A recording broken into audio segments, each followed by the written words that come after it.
Welcome to Coley Crowns. I'm Ashante. And I'm Lori, and welcome to our Queendom.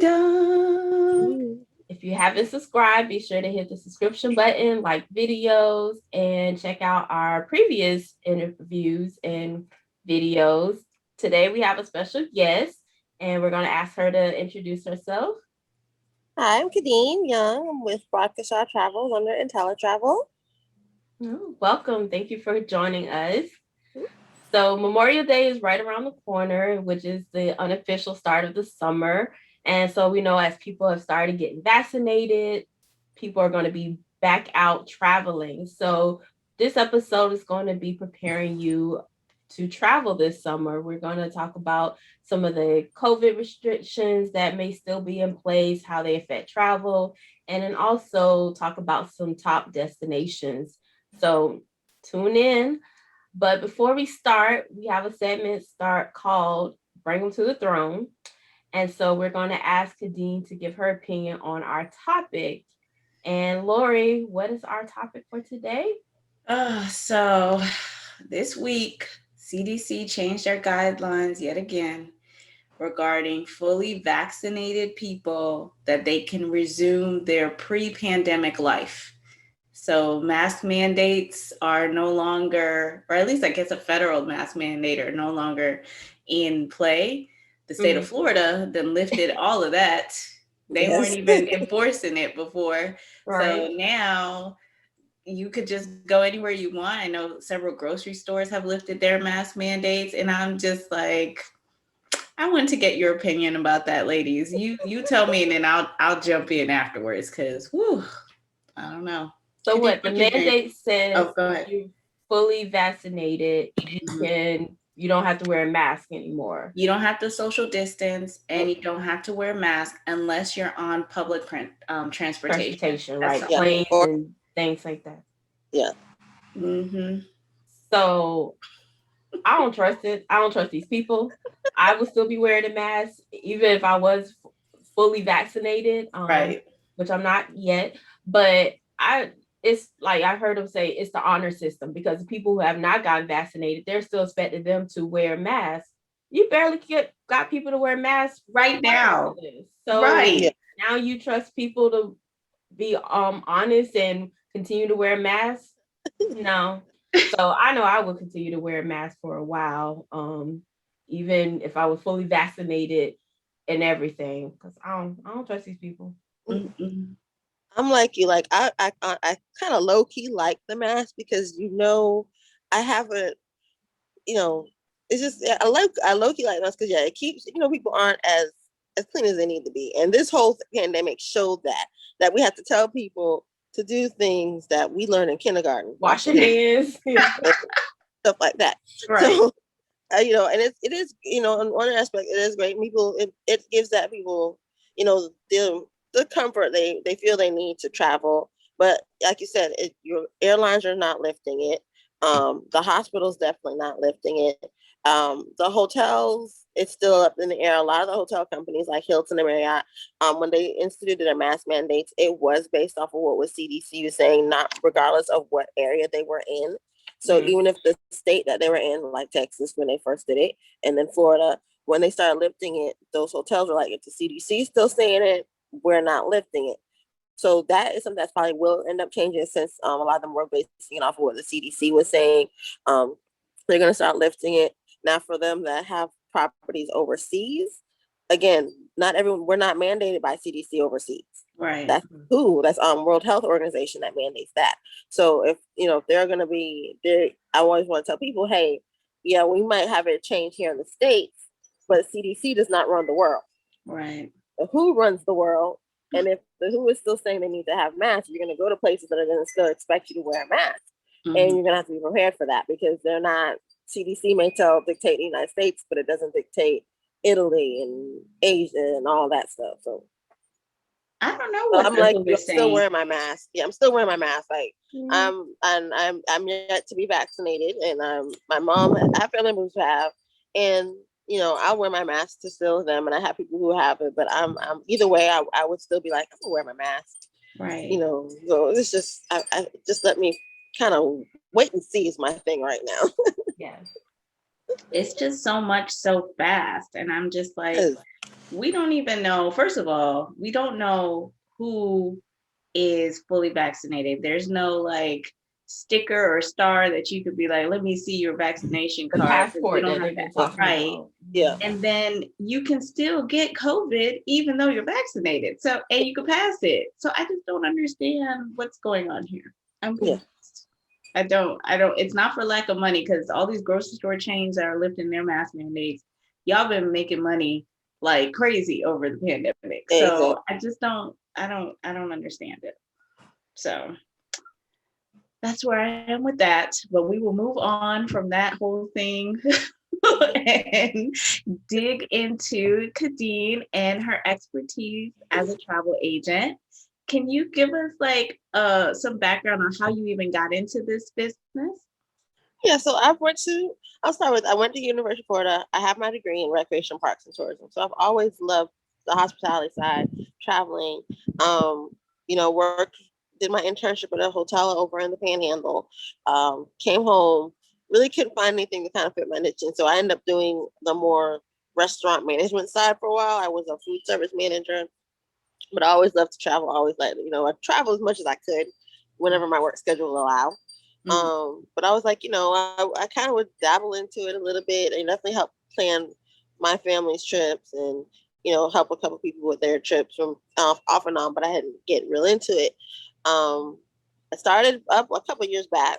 Still was kind of iffy because everything, I wasn't sure of the exact, at that time, wasn't really, the guidance wasn't there to really let me know how to get into it and what I needed to do and everything. So it wasn't up until right before 2020, October 2019, friend of mine approached me. She told me, I saw that she'd been, she was doing the same thing. She was always planning trips and cruises and stuff for everybody and taking all. And I'm like, well, how are you doing all that? And but regardless of the fact that she's older than me and retired, I'm still like, how are you going on all these? Like every other month, she's going somewhere. So she got me involved, took teamed me up with my host agency, in teletravel. And ever since then, it's been smooth, with the exception of 2020. It's been pretty much smooth sailing for me. Like I've been able to get the trainings I need because when you start your, everything, you don't have to pay for your certifications or anything. So I go through, get the different certifications that I need depending on my special, based on what I want to be my special area. Um, and I just kind of took the ball rolling from there. So I've been, planning some family member stuff outside, people I get referrals and, you know, I've always, and it's just, it's something I do part-time, but I still see this full-time because even when I'm working my traditional job, I'm still like putting together other stuff, putting together itineraries and, it actually helps me de-stress from my traditional work job right now. So So you sounds mentioned good. that there was different specialties. What are those specialties and what's your specialty? So most people, there's something like that. They stick to a specific niche. Like you have people who are strictly Disney travel agents. So that's all they do is Disney, Disney, Disney, Disney. You're gonna have people who are strictly cruise agents. So they do only cruise lines. They don't do anything else. You'll have people who are luxury travel agents who all they do is like the high end properties and areas, the Maldives, the Waldorfs, the Ritz Carltons. You'll have people who strictly focus on groups because they realize they're always in the middle of somebody planning a family trip, family reunion. Mhm. So for them, they focus strictly on groups. And then there's people like me. I kind of touch a base into everything. So I am, I'm focused on, I have luxury travel. I can help you with that. I'm actually going to be getting my luxury travel certification, um, advisor certification in July. Just so I have that nice little stamp there because I know that always matters. Just like with the degree, it matters. And then I also do groups. I help with solo travels, family travels, and I am a Disney travel agent. So I'm pretty much your all in one agent. So I said, with the pandemic, we learned to be more flexible. We have to be more willing to kind of branch out into other areas because some areas kind of slow down in a bit Mm. because of it, and others you're starting to see more like people wanting to do more group travel, but more with the people they know. more maybe with their family members or their friends. So, hey, I know you, you know me. I know you're okay. I'm okay. We can be in our little circle, in our little pod, Odds, in yeah. isolation and be okay. We'll mingle a little bit, but not too much. They're still kind of doing that. So that's why I don't pick like one particular niche, because sometimes there will be a slowdown for that niche, especially like when I mentioned that there's people who do like special needs travel. A lot of those people, their kids are, or their family members are in that immunocompromised category. So that travel kind of slowed down a bit, because they're like, I don't need to take them somewhere when they're already having these other issues, and I kind of need to. They're doing that wait and see. They want to travel, but they're like, no, I've got so and so in this. We're gonna kind of ease into it. So that's an industry a niche that will slow down right now because of all that's going on. So so I say we try to stay flexible. Okay.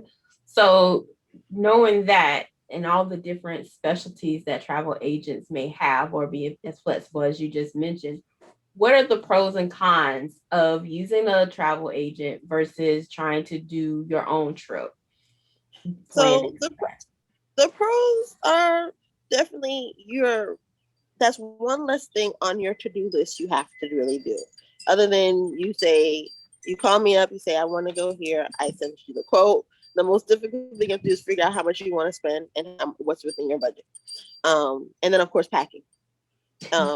We try to cover all bases for you. So from flight, whatever your travel needs are, if it's you need a trip across country, it's your flight, your hotel, whatever your transportation is, all the way down to activities. If you already say, I want to go hang gliding while I'm in Arizona, okay, I'm gonna find your company that does hang gliding.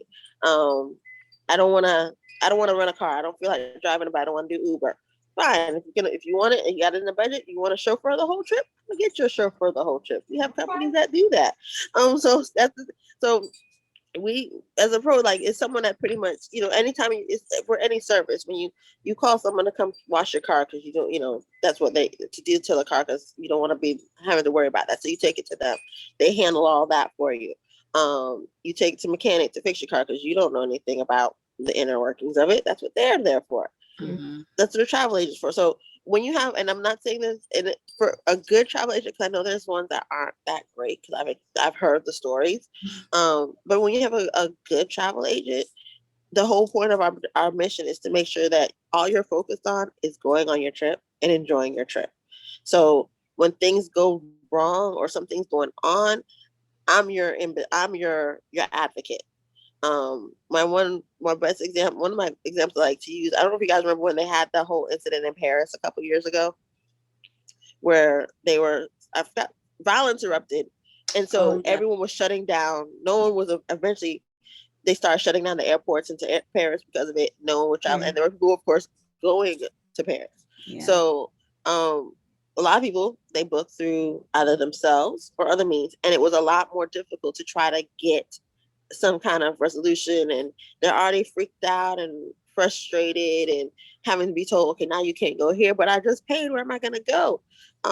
The people who had a travel agents already on the ball, already watching now. Okay, oh wait, no, I have so and so, they're on their way. Let me start going ahead and calling before they've even called me to see where I can get them to. Let me see where they're rerouting to. Let me get them another hotel. Let me do this, so that way, they can't go here now, but you can still continue your trip. We'll just have to leave Paris for another day, another year, when all this settles down.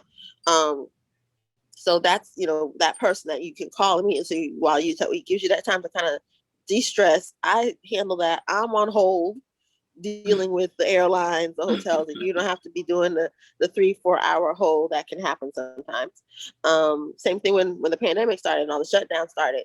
If you guys weren't aware or know, there was one of the third-party companies, actually, the minute we announced shutdown in this country, they closed doors. And they had thousands of customers that had booked through them, and they were no longer able to reach them. Wow. Like, oh, shutdown happened. Okay, we're going to take all your money now, but we're not going to help you. Wow. So it's things like that. Like, we're not a third party. I don't book with third parties. Everyone's direct. We have the relationships with those companies. And the other places, we get you extra perks. So yeah, you may see on the third party site, oh, you get this and that. That's not always guaranteed. When I'm booking with a Hilton, a Marriott, Waldorf, whoever, when I say, hey, I want to make sure it's Ashante's birthday and her and Lori and a couple friends are going to be there. And I want to make sure, I'm going to make sure that those little extra special things that go in the room that they wouldn't have done otherwise, it's going to be in your room. I'm going to say, hey, if we can do an upgrade, let's do an upgrade, because they know that travel agents, regardless of what the third party companies may say, the hospitality industry as a whole knows that travel agents, we bring in about 85% of the revenue from most of the hospitality companies in the world. Okay. So they know that's the kind of power we have. Like and there's organizations like ASTA, which is one of the main travel associations. They lobby a lot for us in DC.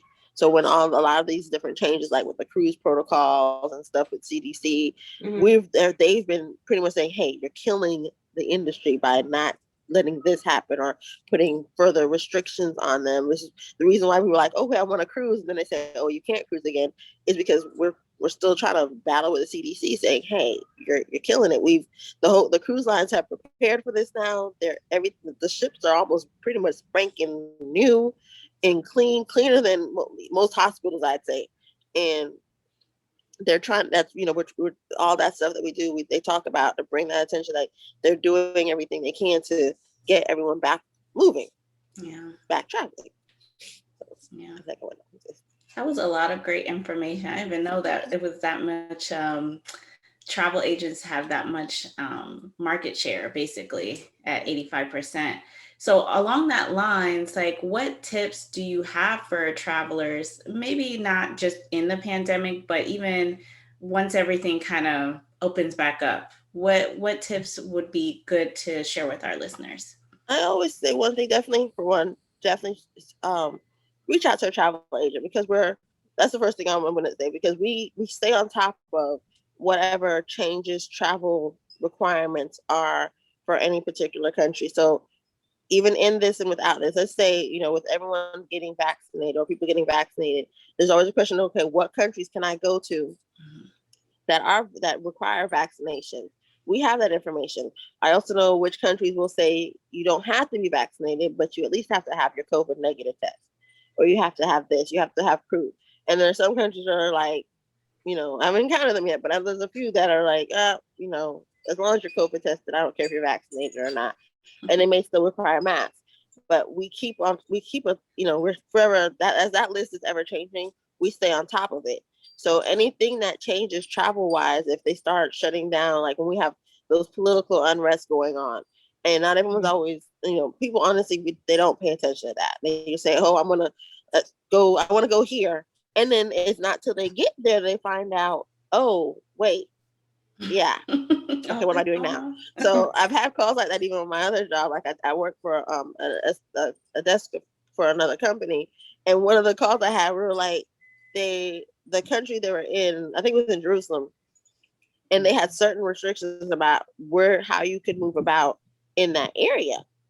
And then they're like trying to say, well, I'm a rewards member for this brand. Yeah, that's fine, but we still have to follow the laws of that country. So, and that's the thing, like I remind my clients that I was like, hey, our laws are not their laws.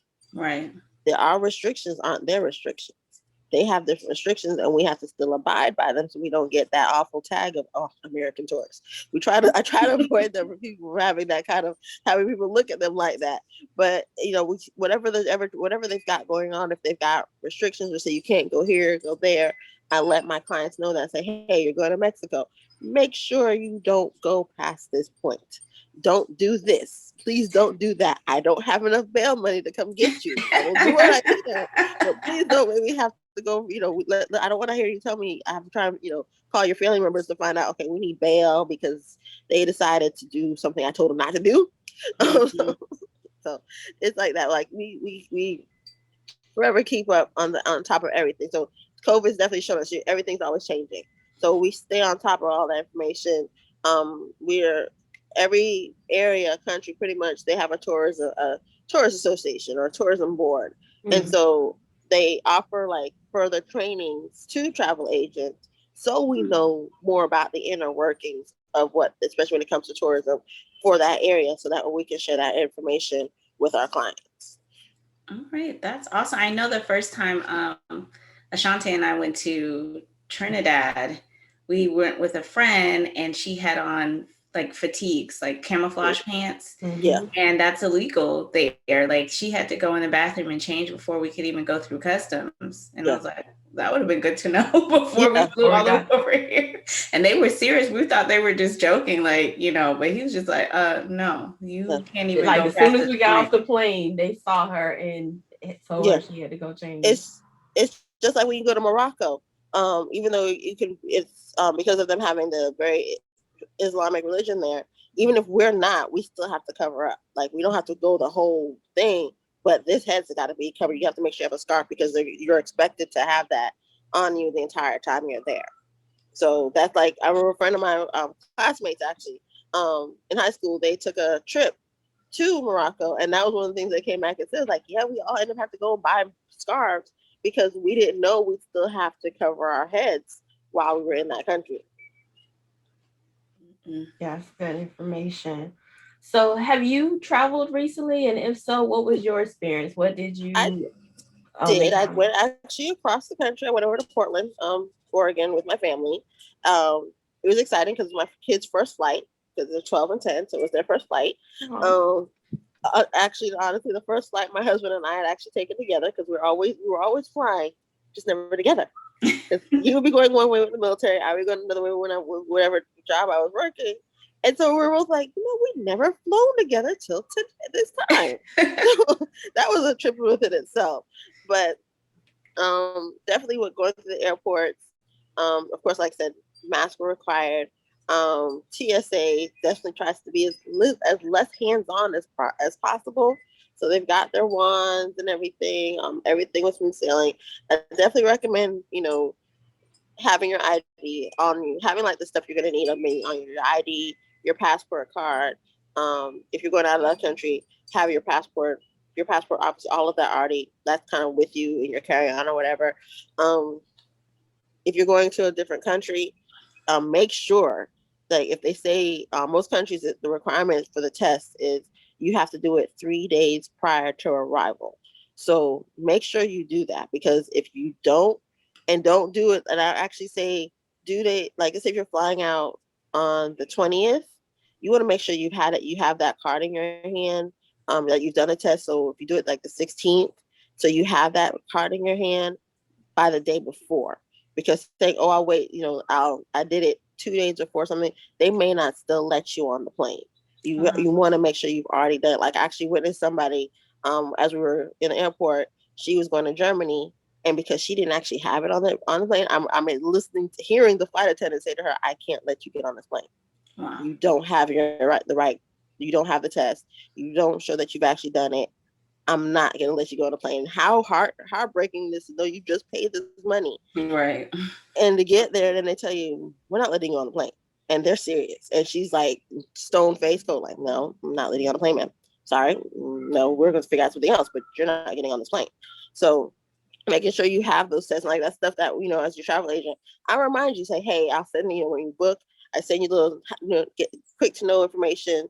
And I'll be like, hey, don't forget your deadline. You've got to make sure you go do your COVID test, or else, you're not going to get on the plane. And I've already Right. told you. So definitely you're going somewhere.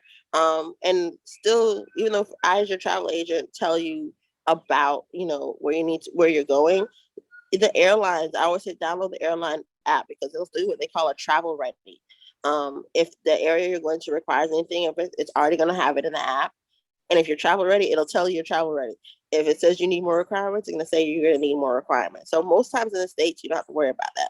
It's more about when you're traveling to out of the country. Now, granted, New York is a special case because New York was kind of like that. If anyone's flying in New York, they weren't letting anybody in for a while. Right. They've loosened up, but they still expect you to fill out like a travel authorization, travel health form, before you can even enter the state. So it's things like that. We keep you abreast of that, and I always advocate downloading the apps for the hotels that you're going to, the airline you're flying on, because any updated information is also in there. So that helped me a lot during my trip. Being on the plane in my mask, they're very serious. Like they're walking the halls like our teachers would in school. And they're walking those aisles, like making sure you have your mask on. If you don't have your mask on and you're not eating something, they're gonna get on you. Like you're gonna feel like you're you're in the back of the class, and the teacher's like, I see you back there. I see you not doing what I told you to do. So they don't take it lightly. It's not like, oh, they're gonna completely ignore you and you can get away with it. No, they're consistently, if they as long as that unbuckled sign is on, they're walking regularly, checking, making sure that if you're eating, it's fine. If you're not eating, that mask better still be on. Of course, you're traveling with kids, or ever. That's, for people who are traveling with kids, I let them know, hey, they're babies, don't have to worry about it. Your older kids, definitely, they got to make sure they have on their mask. The What's process, that age that the they have to age, have them? most of it is like 5 and up. Sometimes it's as young as 3, but most of it is usually 5 and up. Usually they're not expecting a 3-year-old or younger. We know they're not, and that's why they're not trying to push that, because we know they're not going to keep it on their face. Not that I didn't see people still having their kids do it, which is fine, but they weren't required to. Other than with the mask, but the whole process itself was pretty seamless. No really big change other than having to wear a mask the entire time. Going to certain places, like when we went to Portland, even though it's the same thing, they were pretty much on the verge of doing another shutdown, because of they'd had their numbers increasing. It was still like here, well, before our governor made his decision. You still have to, of course, wear your mask when you went indoors and stuff. But I was even seeing people wearing them outdoors. And you went to certain places, even the outdoor places, like going to the Rose Garden, going to the Japanese Garden, they wouldn't let you in without a mask, even though you're outside and you be very much socially distanced. You still have to wear your mask. So it's things of that nature. Thinking, oh, I'm outside, I'll be fine. No, they were still like, no, you're here. You're within our little realm of control. You're still gonna wear a mask. So it's always like where you're gonna go places. Pay attention to that. Even if you are outside, they still may say, no, you're gonna wear a mask. So it was like that stuff. Getting used to the fact that I could be out. Like here, I can come home, be outside, go for a walk. Don't have to have a mask on. Don't really have to have a mask on so much if I take my kids to the parks, depending on the park. Whereas there was like, no, you're not getting in. You're paying and you're going to keep your mask off. So, yeah.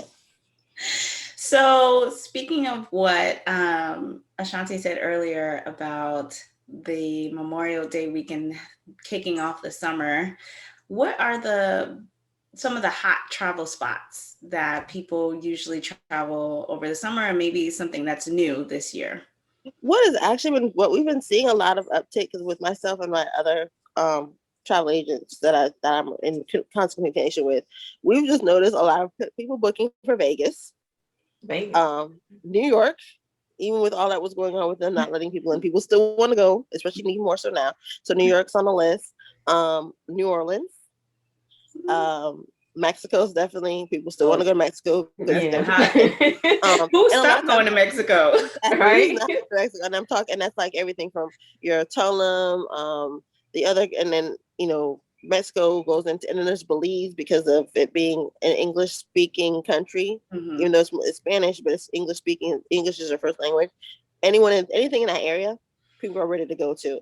And then we noticed Aruba has been picking up, and that's because they tend to be out of the hurricane. They're not in the hurricane zone. Okay. So they don't get hit as often as the Bahamas and Jamaica and the Virgin Islands. They tend to stay. They get storms, but they don't get hurricanes.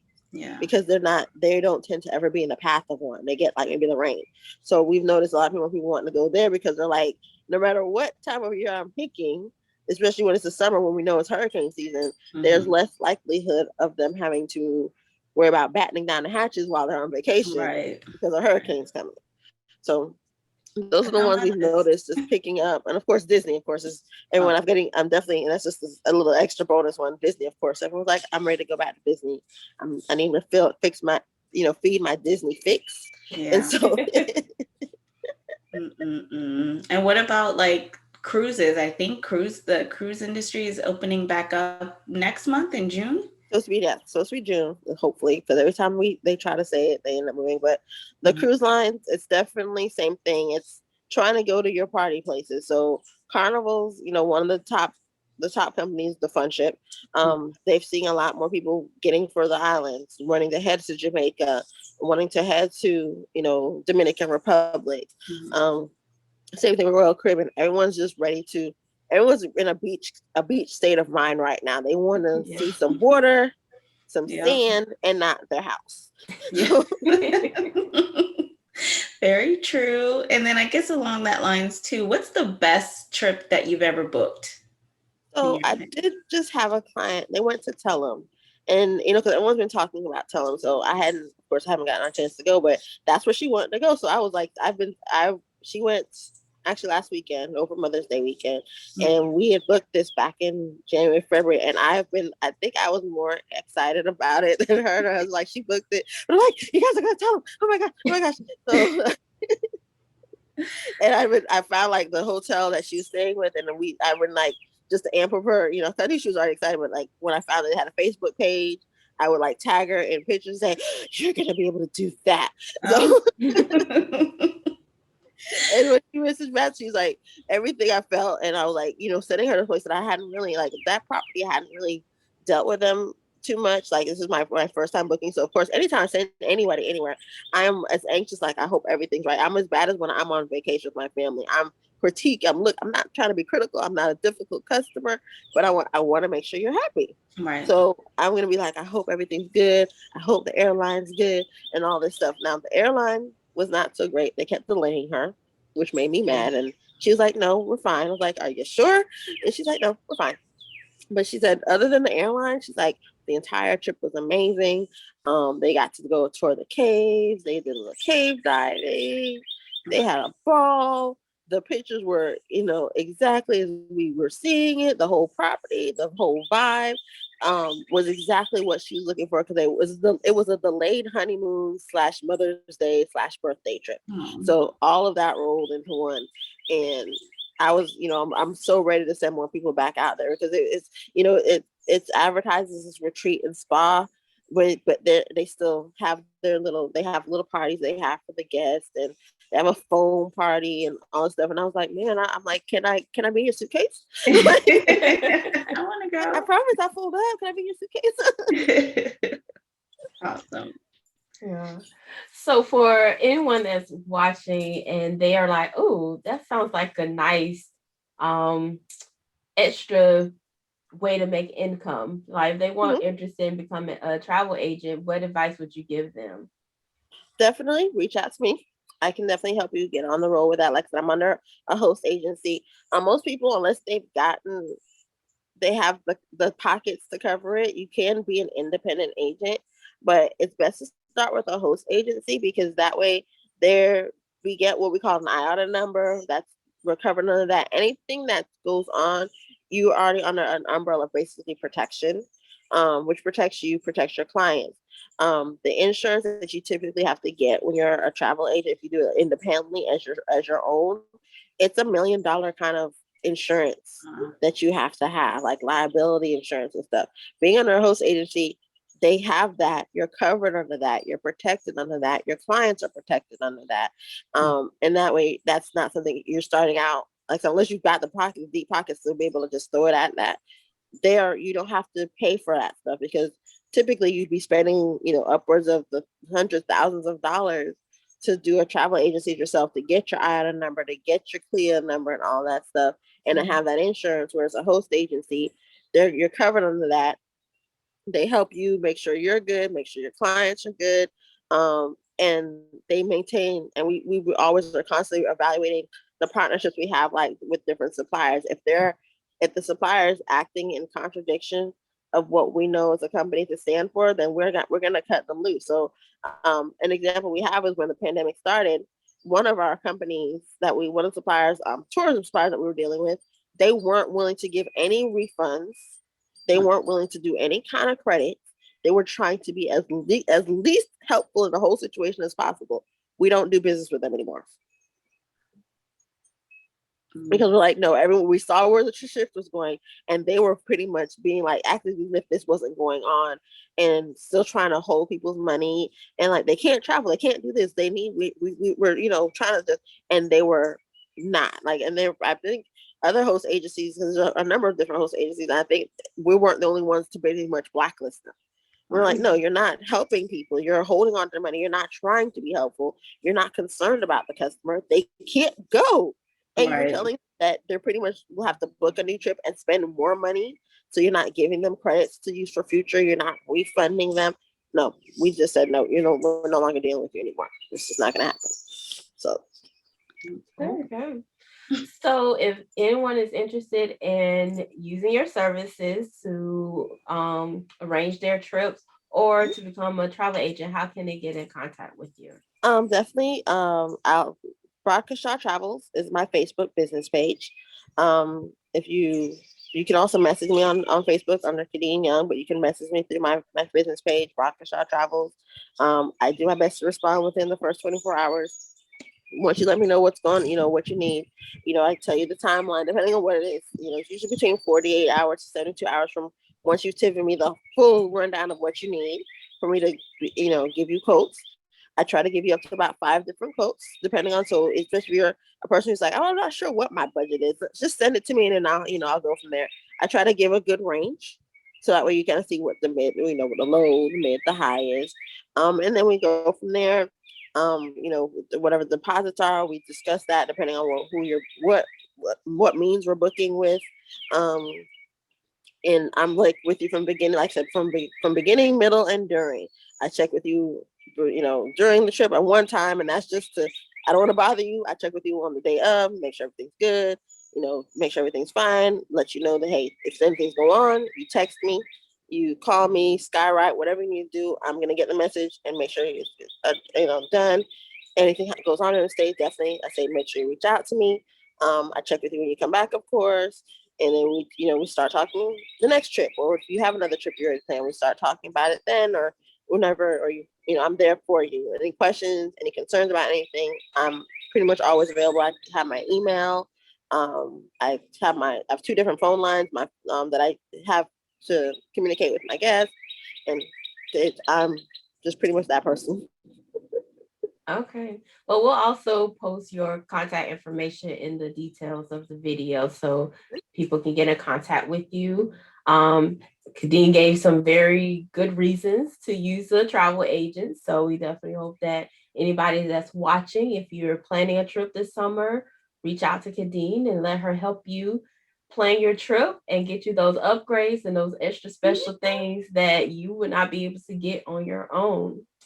So before we close out, we always want to celebrate our queens and Black excellence, and we do a Queen of the Week. And so, Khadean, we want to name you our Queen of the Week. Oh, thank and you. say congratulations on your business and what you've been doing to support people. You gave great examples of your customer service and making sure that their clients, whoever you work with, are doing well when they make it on their trips and just checking in. So that is Black excellence. And so we want to name you again our Queen of the Week.